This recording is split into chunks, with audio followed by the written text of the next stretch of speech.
Let's look at some modifications we can make to the Hello World program to give us a little bit more practice building and running programs. First thing we can do is split up the phrase Hello World into two separate strings on one line by putting the phrase hello, comma, inside one string, adding another put to operator, and then adding the word world to the end. Put a semicolon at the end of the statement, and then let's build and run that to see how it works.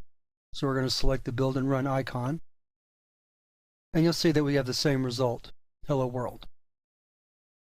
We could also break this up into two cout statements. So to do that, we'll add a semicolon right after the string hello, hit the enter key to move the rest of the statement down to the second line, add another cout, and you'll notice that when we did that, the editor automatically brought up a completion for what we were trying to type in. So the editor tries to figure out what you're trying to type, and when it thinks it knows, it puts that up so you can just hit the tab key to fill it in. It's usually easier just to go ahead and type out the full word, so that's what we did there. So let's build and run this new program, and you notice that we've got the same result. Okay, so now we've seen three different ways to write the phrase hello world, which may seem like overkill.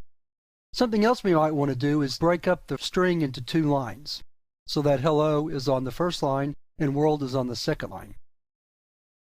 We can do that very easily by just adding the command end L, not one, but L, which stands for inline, to the first line or the first cout statement, so that your code looks like this. Build and run this new program, and you'll see that now hello is on one line and world is on the next line. Hit any key to close the window.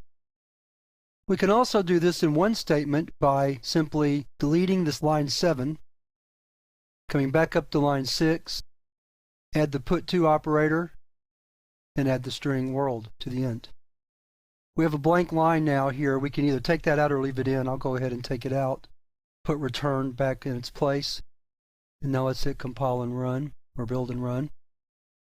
Okay, so now we've seen two more ways to put hello and world on separate lines. That's probably about all we can do to the Hello World program.